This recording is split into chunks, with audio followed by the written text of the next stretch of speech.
എടവണ്ണ പത്തപ്പിരിയം സ്വദേശി ഷൈജു മരണപ്പെട്ടത് ഗുരുതരമായ ചികിത്സാ പിഴവ് മൂലമാണെന്ന് കുടുംബം മലപ്പുറത്ത് വാർത്താ സമ്മേളനത്തിൽ ആരോപിച്ചു.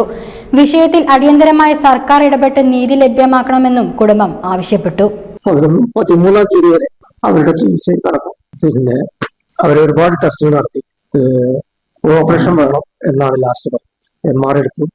അപ്പൊ പിത്താശയത്തിൽ കല്ലുണ്ടെന്നും അത് സർജറി ചെയ്യണം എന്ന് പറഞ്ഞു. അതിന്റെ റേറ്റ് ഉറപ്പിക്കുന്ന പണിയായിരുന്നു. MRI സ്കാൻ ചെയ്ത് വന്ന് കഴിഞ്ഞതിന് ശേഷം അതിന്റെ 2 ചിക്കൻ ബോക്സിന്റെ 2 പൊള്ള അവിടേക്ക് ഉണ്ടായി. അപ്പൊ ഇവര് പറയുന്നത് എന്താ വെച്ചാൽ നിങ്ങൾ റൂമിലേക്ക് മാറണം.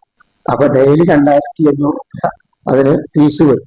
സർജറി കഴിഞ്ഞ് ഇറങ്ങുമ്പോഴേക്കും എന്തായാലും 1.5 ലക്ഷം രൂപ വരും എന്ന് പറയും. ഇത് കേട്ടപ്പോ എന്റെ മറ്റു ജ്യേഷ്ഠൻ മോനാണെങ്കിൽ ഇവൻ എന്നെ വിളിച്ചു എന്താ ചെയ്യേണ്ടത്. അതോടും മെഡിക്കൽ കോളേജിലേക്ക് ഞാനപ്പോ സ്ഥലത്തില്ല. ആ സമയത്ത് മെഡിക്കൽ കോളേജിലേക്ക് റോപ്പർ ചെയ്ത് വാങ്ങിക്കും. അങ്ങനെ മെഡിക്കൽ കോളേജിൽ വിളിച്ചപ്പോഴാണ് പിത്താശയത്തിലെ കല്ല് ഒരു സർജറിക്ക് വിധേയനാക്കേണ്ടതില്ല. അവിടെ നിന്നും ഡോക്ടർ പരിശോധിച്ച് പിന്നെ ഐസൊലേഷൻ വാർഡിലേക്ക് മാറ്റിയില്ല. സ്വാഭാവികമാകുമ്പോൾ ഈ ചിക്കൻ ബോക്സ് ഉണ്ടാകുമ്പോൾ ഐസൊലേഷൻ വാർഡിലേക്ക് മാറ്റുക. അങ്ങോട്ട് മാറ്റി 16-ാം തീയതി ആയപ്പോഴേ 8 ദിവസം കടന്ന് പിറ്റേന്നായപ്പോഴേക്കും ഇവനെ അസ്വസ്ഥ അനുഭവപ്പെടുകയും വെന്റിലേറ്ററിലേക്ക് മാറ്റുകയും പെട്ടെന്ന് മരണം സംഭവിക്കും. അപ്പൊ ഇത് ഞങ്ങൾക്ക് സംശയമാണ്. മഞ്ചേരിയിൽ നിന്നും നൽകിയിട്ടുള്ള മരുന്നുകൾ. അപ്പൊ ഡോക്ടർ മരണസമയത്ത് പിന്നെ തീരെ സുഖല്ല എന്ന് പറയുമ്പോൾ ഇവനാണ് പോയി, എന്റെ ജ്യേഷ്ഠ മോഹനല്ല, അവൻ പോയി ഡോക്ടറെ കണ്ട് മരിച്ച സമയത്ത് സംസാരിച്ചു എന്താണ് ഇതിനുള്ള കാരണം. അപ്പൊ അവര് കൃത്യമായി അതിന്റെ കാരണം 15 പാരാസിറ്റമോൾ ഒരുമിച്ച് കഴിച്ചാൽ എന്തായിരിക്കും അവസ്ഥ, അതാണ് സംഭവിച്ചിട്ടുള്ളത് എന്നുള്ളതാണ് അവിടുന്ന് കോഴിക്കോട് മെഡിക്കൽ കോളേജിലെ ഡോക്ടർമാർ പറയും. ഇത് ഒരിക്കലും സർജറിക്ക് വിധേയമാക്കേണ്ട ഒരു കേസുമല്ല. അപ്പൊ എന്തോ അവിടെ ചികിത്സാ പിഴവ് സംഭവിച്ചിട്ടുണ്ട് മഞ്ചേരി മലബാർ ഹോസ്പിറ്റൽ എന്നുള്ളതാണ് ഞങ്ങളുടെ സംശയം. ഇനി ആർക്കും ഈ ഒരു അവസ്ഥ ഉണ്ടാവരുത്.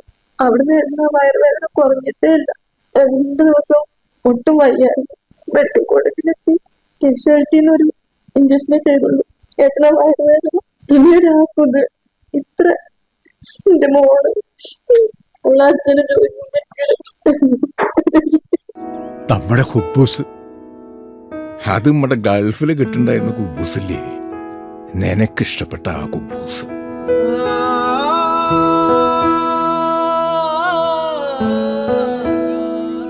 പ്രവാസികൾക്ക് മാത്രല്ല, ഇപ്പൊ നാട്ടിലെല്ലാവർക്കും അൽദാൻ കുബൂസ് മാത്രം മതി. അൽദാൻ കുബൂസ് ഇപ്പൊ ന്യൂ ജനറേഷന്റെ ഇഷ്ട കുബുവല്ലേ. ഷുഗർ ഉണ്ടെങ്കിൽ ഗോതമ്പിന്റെ കുബൂസ് ആവാട്ടോ. മലയാളിയുടെ ഭക്ഷണ താല്പര്യങ്ങൾക്ക് ഇനി പുതിയ സ്വാദ്. അൽദാൻ ലെബനീസ് കുബൂസ്.